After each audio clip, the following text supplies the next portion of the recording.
살아있는 나보다 죽은 내가 더 복되다. 조선 제22대 왕 정조가 한 여인의 무덤 앞에 직접 새긴 비문입니다. 왕의 무덤도 아니고 중전의 무덤도 아닌 한 후궁의 묘비에 왕이 손수붓을 들었습니다. 그것도 오열하듯 써내려간 글자마다 피눈물이 배어 있었습니다. 조선 역사를 통틀어 왕이 후궁을 위해 직접 비문을 지은 경우는 단 한 번, 바로 이때뿐입니다. 더욱 놀라운 건 이 여인이 조선 500년 역사상 유일하게 왕의 승은을 2번이나 거절했던 궁녀 출신이라는 사실입니다. 왜 그녀는 왕의 마음을 거절했을까요? 그리고 정조는 왜 15년이 넘도록 그녀만을 기다렸을까요? 당시 정조에게 후사란 단순히 자식을 얻는 문제가 아니었습니다. 할아버지 영조에게서 왕위를 물려받았지만 아버지 사도세자의 비극적 죽음으로 정통성에 끊임없는 의문이 제기되던 시절이었습니다. 노론 세력은 정조를 견제했고 왕권은 흔들렸습니다. 아들이 없다는 것은 곧 왕조의 미래가 불투명하다는 의미였습니다. 하지만 정조에게는 권력보다 더 소중한 것이 있었습니다. 바로 진심이었습니다. 오늘은 조선 최고의 개혁군주 정조가 평생 단 한 번 진심으로 사랑했던 여인 의빈 성씨의 이야기를 들려드리겠습니다. 때는 영조 41년 1765년 훗날 정조가 되는 15세 세손 이사는 아버지 사도세자가 뒤주에 갇혀 죽는 비극을 목격한 지 불과 몇 달 후였습니다. 창덕궁 낙선제 뒤뜰 가을 단풍이 치던 그날 이사는 한 궁녀를 보았습니다. 그녀의 이름은 성덕임, 해경궁 홍씨를 모시는 나인이었습니다. 21살의 덕임은 궁녀치고는 드물게 글을 읽을 줄 알았고 침착하고 단정한 성품으로 해경궁의 신임을 받고 있었습니다. 성덕임의 집안은 본래 해경궁 홍씨의 친정 영의정 홍봉안 집안에 속한 종이었습니다. 하지만 그녀의 아버지 성윤우는 글을 아는 총명한 사람이었고 딸에게도 천자문을 가르쳤습니다. 홍봉안이 이를 기특히 여겨 덕임을 궁궐에 천거했고 덕임은 16의 나이로 궁녀가 되었습니다. 아버지를 잃고 깊은 슬픔에 빠져있던 어린 세손에게 그녀의 조용하고 따뜻한 존재는 유일한 위안이었습니다. 계절이 바뀌고 또 바뀌었습니다. 이사는 성덕임을 멀리서 지켜보았습니다. 책을 읽는 모습, 마당을 쓸 때의 단아한 자세, 해경궁께 차를 올릴 때의 공손한 몸가짐, 눈이 내리는 날이면 처마 끝에 서서 하늘을 올려다보던 그녀의 뒷모습, 봄바람에 치맛자락이 살랑이던 그 순간 그녀의 모든 것이 어린 세손의 마음에 새겨졌습니다. 그리고 마침내 이사는 용기를 냈습니다. 해경궁께 간곡히 청하여 성덕임을 불러달라 했습니다. 긴장한 표정으로 들어온 덕임 앞에서 세손은 떨리는 목소리로 말했습니다. 덕임. 예, 세손마마. 내 마음을 알고 있소. 순간 덕임의 눈빛이 흔들렸습니다. 알고 있었습니다. 세손이 자신을 바라보는 눈빛을 마당에서 마주칠 때마다 건네는 작은 미소를 그녀도 다 알고 있었습니다. 하지만 알면서도 모른 척해야 했습니다. 궁녀라는 신분이, 중전이 아직 아들을 낳지 못했다는 현실이 그녀의 마음을 가두고 있었습니다. 마마, 내 마음을 받아주겠소. 그대가 곁에 있으면 내가 아버지를 잃은 슬픔을 견딜 수 있을 것 같소? 이산의 목소리에는 소년의 순수함과 절박함이 동시에 담겨 있었습니다. 전각 안에는 촛불만이 흔들렸고 밖에서는 가을 바람이 낙엽을 흩날렸습니다. 덕임은 깊이 고개를 숙였습니다. 손끝이 떨렸습니다. 입술을 깨물었습니다. 그리고 또박또박 대답했습니다. 세손마마, 죄송하옵니다. 무엇이 죄송하다는 것이오? 소인은 감히 마마의 마음을 받들 수 없사옵니다. 순간 전각 안이 얼어붙었습니다. 궁녀가 왕실 종친의 승은을 입는다는 것은 최고의 영광이자 신분 상승의 기회였습니다. 더구나 상대는 훗날 왕이 될 세손이 아닙니까? 그 어떤 궁녀라도 기뻐하며 고개를 조아렸을 것입니다. 이유를 말해보시오. 정조의 목소리가 낮게 가라앉았습니다.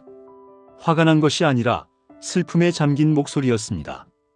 효의왕 후 마마께서 아직 원자를 낳지 못하셨사옵니다.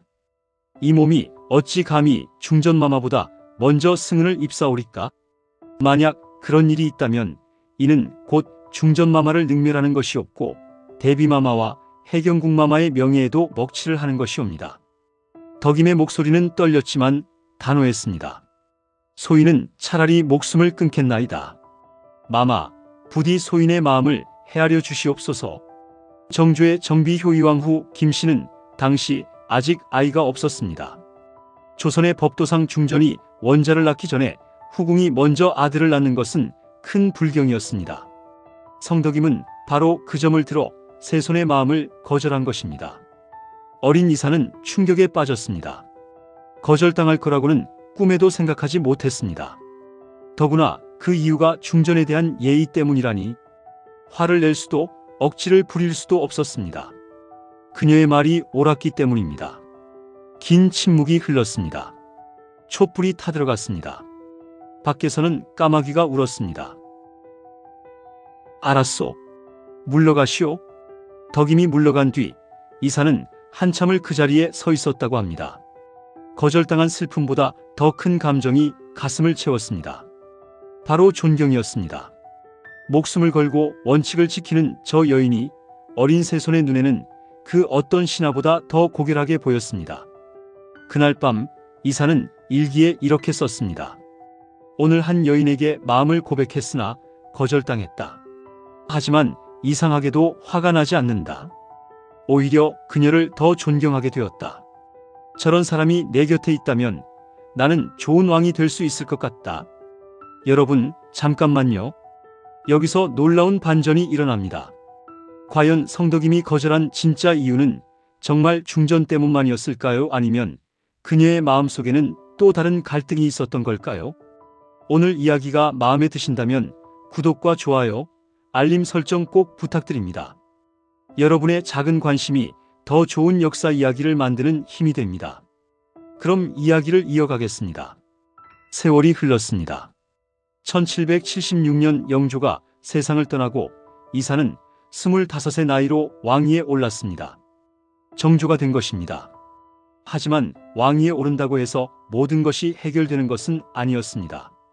노론 벽파는 정조를 사도세자의 아들이라는 이유만으로 끊임없이 견제했습니다. 홍궁영을 비롯한 소수의 신하들만이 정조의 편이었고 왕권은 위태로웠습니다. 이런 상황에서 후사는 단순히 자식의 문제가 아니었습니다.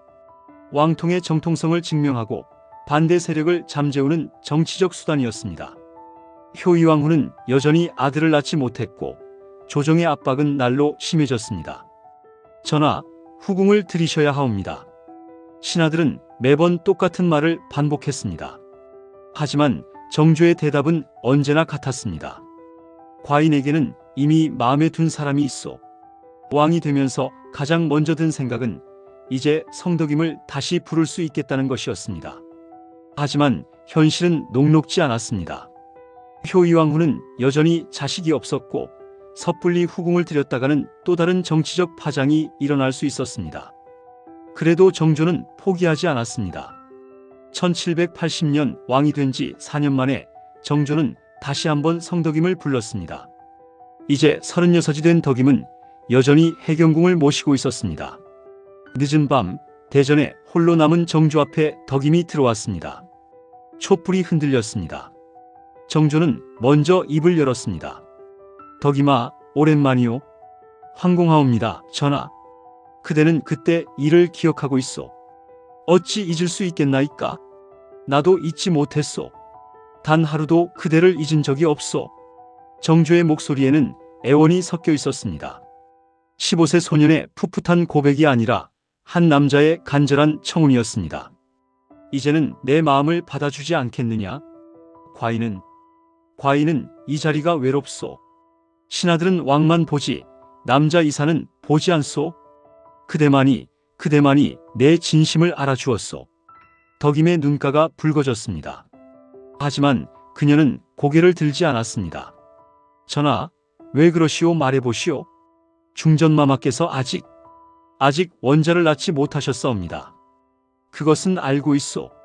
하지만 소인의 뜻은 예나 지금이나 다름없사옵니다. 또다시 거절이었습니다. 조선 역사상 왕의 승은을 2번이나 거절한 여인은 성덕임이 유일했습니다. 신하들은 경악했고 심지어 해경궁조차 놀라움을 감추지 못했습니다. 하지만 정조는 화를 내지 않았습니다.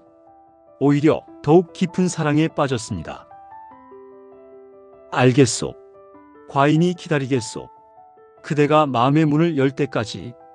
권력 앞에서도 흔들리지 않는 그녀의 원칙, 중전을 향한 진심 어린 예의, 그리고 자신의 안위보다 도리를 먼저 생각하는 고매한 성품. 정조는 확신했습니다. 이 여인이야말로 자신이 평생 찾던 사람이라고.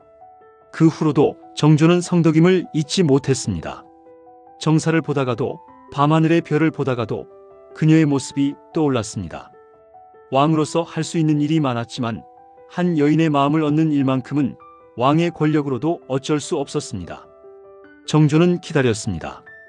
언젠가는 그녀가 마음의 문을 열어주리라 믿으며 묵묵히 시간을 견뎠습니다. 그렇게 5년이 더 흘렀습니다. 1785년 기적 같은 일이 일어났습니다. 효이왕후가 마침내 아들을 낳은 것입니다. 비록 그 아이는 며칠 만에 세상을 떠났지만 성덕임이 거절했던 이유는 사라졌습니다. 중전이 원자를 낳았으니 이제는 후궁도 아이를 가질 수 있었습니다. 정조는 또다시 덕임을 불렀습니다. 세 번째 청이었습니다. 이번에는 명령이 아니라 간청이었습니다. 봄비가 내리는 밤이었습니다. 대전 처마에서 빗물이 똑똑 떨어졌습니다. 41살의 성덕임이 들어왔습니다. 정조도 이제 34이었습니다. 덕임아. 예, 전하. 중전께서 원자를 낳으셨소. 비록 그 아이가 하늘로 갔지만 이제 그대가 거절할 이유는 없지 않소? 전하, 나는 기다렸소. 20년을 기다렸소. 내 마음이 진심인 줄 그대도 알지 않소? 제발 이번에는 거절하지 말아주시오. 정조의 목소리가 떨렸습니다. 왕좌에 앉아서는 결코 보이지 않았던 나약함이었습니다. 하지만 그것은 나약함이 아니라 진심이었습니다. 41살의 성덕임은 이번에는 고개를 들지 못했습니다. 20년이 넘도록 자신을 기다려준 남자, 왕의 자리에 있으면서도 단 한 번도 강요하지 않았던 그 사람의 진심이 느껴졌기 때문입니다. 사실 덕임도 알고 있었습니다. 자신의 마음을 15세 새손이 처음 고백했을 때부터, 아니 어쩌면 그 전부터 그를 사랑하고 있었다는 것을. 하지만 궁녀라는 신분이, 중전에 대한 예의가, 그리고 무엇보다 정조의 정치적 입지를 해치지 않으려는 마음이 그녀를 가두고 있었습니다. 긴 침묵 끝에 덕임이 조용히 말했습니다. 황송하옵니다, 전하. 이 천한 몸이 전하의 마음을 받들겠나이다. 마침내 허락이었습니다. 15년을 기다린 끝에 얻은 승낙이었습니다. 정조는 그 순간을 평생 잊지 못했다고 합니다. 왕위에 오른 날보다, 개혁 정책이 성공한 날보다 그날이 더 기뻤다고 훗날 신하들에게 털어놓았습니다. 밖에서는 봄비가 내렸고 대전 안에서는 두 사람이 조용히 눈물을 흘렸습니다. 1786년 성덕임은 정식으로 후궁에 책봉되었습니다. 의빈 성씨가 된 것입니다. 마땅하다는 뜻의 의자를 쓴 것은 정조가 그대야말로 내게 가장 마땅한 사람이라고 직접 정한 호칭이었습니다. 그리고 이듬해인 1787년 조선을 뒤흔들 경사가 일어났습니다. 의빈 성씨가 아들을 낳은 것입니다. 훗날 무뇨세자로 불리게 될 아기였습니다. 정조의 기쁨은 하늘을 찔렀습니다. 40살이 넘어서야 얻은 아들, 그것도 평생 사랑한 여인이 낳아준 아들이었습니다. 정조는 대대적인 축제를 열었고 백성들에게 세금을 감면해 주었으며 죄수들을 사면했습니다. 궁궐 안팎으로 축하 잔치가 이어졌고 온 나라가 들썩였습니다. 이제 내게는 모든 것이 있어. 정조는 의빈을 품에 안고 속삭였습니다. 무뇨세자를 바라보는 정조의 눈빛에는 왕이 아닌 한 아버지의 행복이 가득했습니다. 의빈 성씨도 미소 지었습니다. 20년 넘게 거절하며 지켜온 원칙, 그리고 마침내 허락한 사랑이 이토록 아름다운 결실을 맺었습니다. 궁궐 정원에는 복사꽃이 만발했습니다. 정조는 의빈의 손을 잡고 산책했습니다. 무뇨세자는 포대기에 쌓여 편안히 잠들어 있었습니다. 덕이마 행복하오. 황공하옵니다. 전하. 이보다 더한 행복이 어디 있겠나이까? 나도 그렇소. 내 생애 가장 행복한 순간이요. 하지만 그들은 몰랐습니다. 이 행복이 얼마나 짧을지를. 복사꽃이 지듯 그들의 봄도 너무나 빨리 지나갈 것이라는 것을. 1788년 봄, 창덕궁에 비보가 전해졌습니다. 무뇨세자가 갑자기 열병을 앓기 시작한 것입니다. 홍역이었습니다. 당시 홍역은 어린아이들에게 치명적인 질병이었습니다. 정조는 최고의 어이들을 불러 모았습니다. 밤낮으로 세자의 침전을 지켰습니다. 의빈성 씨는 아들의 손을 꽉 잡고 기도했습니다. 하지만 병은 점점 깊어졌고 태어난 지 불과 5개월 만에 무뇨세자는 작은 숨을 거두었습니다. 정조는 통곡했습니다. 대전 안에서 신하들 앞에서 왕의 체면도 잊고 소리내어 울었습니다. 그리고 직접 비문을 썼습니다. 무뇨세자 효창묘진문이었습니다. 너는 왔다가 갔다. 꿈처럼 왔다가 안개처럼 사라졌다. 아버지의 가슴에 영원히 지워지지 않을 상처를 남기고 40년을 기다려 얻은 아들을 겨우 5개월 품에 안아보고 보내야 했습니다. 하지만 정조보다 더 깊은 슬픔에 빠진 사람이 있었습니다. 바로 의빈성 씨였습니다. 아들을 잃은 슬픔에 잠긴 채 그녀는 말도 하지 않고 밥도 먹지 않았습니다. 정조가 위로해도 해경궁이 달래도 소용없었습니다. 전하, 제가 아이를 지키지 못했나이다. 제가. 아니요, 덕이마. 그대 잘못이 아니오. 아니옵니다. 소인이 더 조심했어야 했나이다. 의빈은 자책했습니다. 밤마다 울었습니다. 정조는 그런 의빈을 껴안고 함께 울었습니다. 왕과 후궁이 아니라 아이를 잃은 부모로서 함께 슬퍼했습니다. 그렇게 몇 달이 흘렀습니다. 1789년 가을 의빈에게서 또 다른 소식이 들려왔습니다. 임신이었습니다. 셋째 아이를 가진 것입니다. 정조는 조심스럽게 기뻐했습니다. 의빈의 슬픔이 조금이나마 가실 수 있을 거라고 생각했습니다. 하지만 운명은 잔인했습니다. 1789년 9월 14일 임신 6개월의 의빈성 씨가 갑자기 쓰러졌습니다. 열병이었습니다. 아들을 잃은 슬픔과 임신의 부담이 몸을 망가뜨린 것입니다. 정조는 또다시 침전을 지켰습니다. 하지만 의빈의 상태는 나아지지 않았습니다. 오히려 나날이 악화되었습니다. 그녀는 마지막 순간 가느다란 손으로 정조의 손을 잡았습니다. 전하, 덕이마 말하지 마시오. 힘을 아껴야 하오. 전하, 죄송하옵니다. 무녀를 지키지 못해서. 무슨 소리요? 당신은 아무 잘못도 없소. 전하, 소인이 처음 거절했을 때 사실은 소인도 마마를 사랑하고 있었나이다. 하지만 말할 수가 없었나이다. 눈물이 흘러내렸습니다. 정조의 눈에서도 의빈의 눈에서도. 알고 있소. 나도 알고 있소. 전하, 다음 생에는 제가 먼저 사랑한다. 말하겠나이다. 제가 먼저 고백하겠나이다. 목소리가 점점 작아졌습니다. 덕이마, 덕임. 전하, 행복했나이다. 짧았지만 전하와 함께한 시간이 소인의 생애 가장 찬란한 봄이었나이다. 그것이 마지막 말이었습니다. 1789년 9월 14일 의빈성 씨는 45의 나이로 눈을 감았습니다.